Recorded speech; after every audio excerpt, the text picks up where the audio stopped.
I thought we showed a lot of heart, a lot of resiliency, never gave in.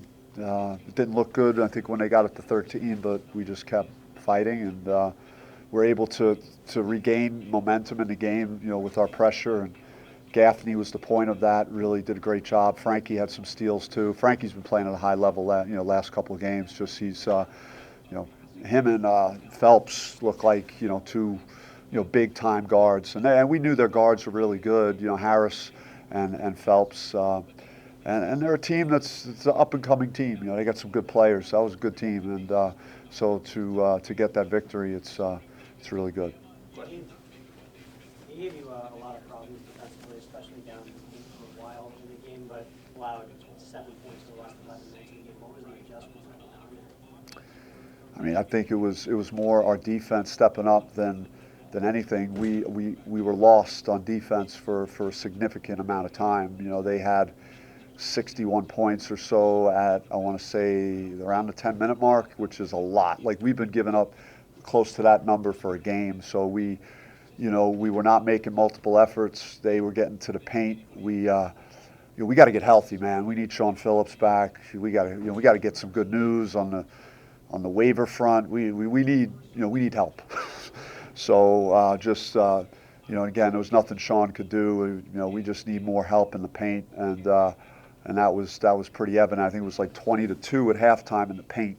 So and we lost the paint by 20 and still found a way to win. So, I mean, it's really good that you could get a win. I thought the crowd was great. They were really engaged tonight and really helped us down the stretch. Was improved rebounding just better effort on your end, or them just simply not making shots that they made earlier?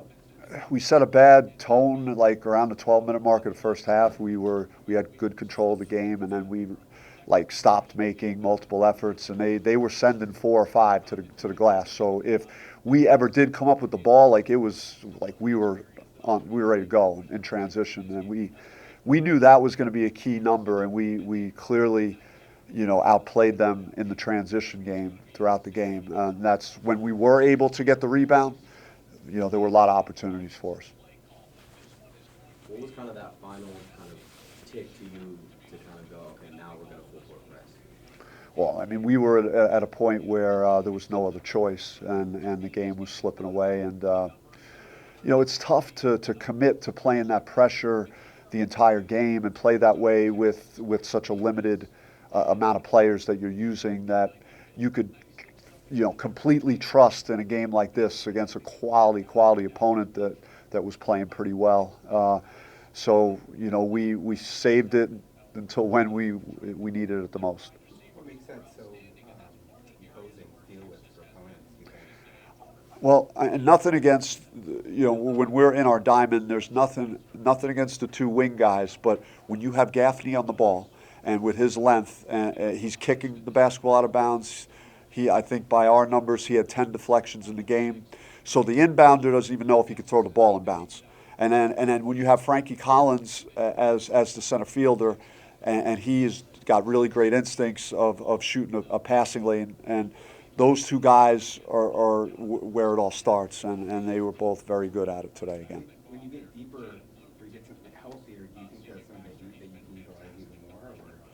Or? I think so, and even because you could have Sean Phillips back there if there is if they did get past everybody, he's going to be around there prepared to contest shots at the basket more,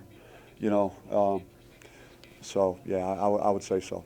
You've talked about obviously Jose's energy. Was that kind of maybe just a little bit too much emotion coming out of him right there? You know what? I was moving on to the next thing, and it was very congested around where the basket was, so I didn't have a clean look at exactly what happened there. You talked about Frankie's improvement.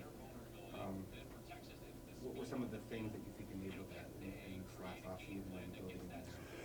He put a lot of work in on a shot, and you're seeing he's making timely shots. And the last 2 games, he's shot the 3 well. He's hitting his jump shot, and then that was kind of the missing piece, because he's such a good player on defense. He's so athletic, so good in the open court. He's a willing passer. He's a leader. So he's kind of got everything you look for at that position. He's starting to trust his shot more, and the ball's going in, and you're seeing him playing more confidently. How good was it kind of to eke out a close game? Because you haven't had a lot of real close games. You lost were not close, and you've won a lot that aren't close. So Yeah. to just have to make those plays. Yeah, I think I got winning players that never gave up in this game. This game reminded me a lot of the UMass Lowell game and how it all played out, down the stretch and whatnot. But we were relentless to keep stacking stops and forcing them to turn it over and we just kept feeding off that, and it was really great to see. Second straight game that your two leading rebounders were Jemiah and Frankie. Is that kind of, you think, due to lack of depth inside, or Lack of size right now, and it's all injury related. It's hard to, you have two key rotation players, one starter that's a 7-footer that you would think could assist in that area. Now we're asking like Bryant and Zoe to tangle with these big guys and just try and keep them off the glass, and then Frankie and Jemiah both get off their feet exceptionally well to go get the ball, so they're doing a great job. What have you Anything seen new in Braylon so far this season? Seeing him kind of playing big minutes down the stretch. Yeah. In his development? Yeah, I liked that he came in and he was a part of the end result. He had a positive impact, especially defensively when we were making that surge. And, I think the best way I look at it is, am I thinking about trying to get a guy off the floor, or am I finding it difficult to take him out? And even though he's a freshman and we were playing so well on defense and he was a part of it, that it was tough to want to take him out of the game. So that's to his credit that he was playing that way. How do you feel about his ability to initiate offenses well on the other end? There were times where he was getting pressured one-on-one and he was going to perform well. Yeah, he did well with that. I think he just had one time where he mishandled the ball when we got a steal, but other than that, he was fine. He had a big 3 in the first half too. So. Any notice on when you might get Zane Weeks back? Zane is going to be week to week, and again, our medical is checking in with him, day to day, seeing how he's doing, and then we'll just keep seeing. Right now, I don't foresee him, playing this weekend, but I maybe something miraculous happens over the next couple of days. Today, Adam made known his frustrations with the process of trying to get eligible. How have you tried to steady him in this sort of difficult time? Yeah, there were a couple of texts that we exchanged today that were very upsetting to me. So I know truly he's struggled, with his mental health, and it's being tested, and certainly it was reflective in our communication today, and that's why he wasn't even here today. I said to him, I know this is really tough for you, so let's.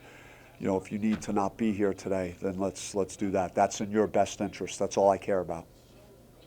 With the absence of Sean today, Brian really stepped up and made some big plays down the stretch. How do you feel about his performance tonight, and some other big guys on the other end? Yeah, Brian has been Brian. He's scrapping, he's battling, he's giving us everything he can. He had a nice roll to the basket, and Frankie was able to find him. He didn't shoot his free throws as well as he did the last game, but you're seeing progress there, so that's good. Speaking of free throws, all the attempts tonight, how do you feel about that and being able to get down to the basket and getting it? Yeah, well, we didn't settle as much for jump shots. Yeah, I thought our ratio was good with not just relying on perimeter shots. We were getting in the paint. They're a very aggressive team on defense, so it's not surprising that's how many free throws we did take tonight. Jemiah struggled shooting the ball tonight and also got beat off the dribble on the perimeter a couple of times. How did you kind of keep him up, keep his perseverance going throughout the rest of the game? Yeah, look, he's. It's not going to be a straight line up for him. There's going to be some small steps back, but overall, I trust what he's going to do over the entirety of the season, and I have no worries about Jemiah. I think he's going to be fine. Big picture, this team is overcoming a lot of issues to win the game. You're down by 13. You get outshot from the field. You get 43 field goals. With all the problems you've got, though, it's got to give you a great deal of confidence in looking down the road when you do get these kids back. It does. They're key players, and they're going to make our depth stronger, and certainly our ability with Sean Phillips to rebound and protect the basket a little better. But yeah, I'm very impressed overall though with SMU and just watching them on film and seeing them have solid wins versus West Virginia and being very competitive against other power conference teams. I know this. Rob Lanier is doing a great job and has that program going the right way, and it took just everything that we had tonight to get the job done. That was good. There was a little bit of a regression in the halfway through the first half. Was that because the free ball kind of stopped falling a little bit, or was it just that lack of size we're talking about? We stopped just being, we needed to get the 50-50s. We weren't getting them. They were a half a second or second quicker to the ball than we were. They were punishing us on missed shots, and we were not being physical, and we did that versus San Francisco. We did not do it tonight, and we have to fix it. We got to make sure that we don't go through stretches where teams are able to take advantage of us like they did, around the basket. So that's got to be something that we focus on moving to our next game.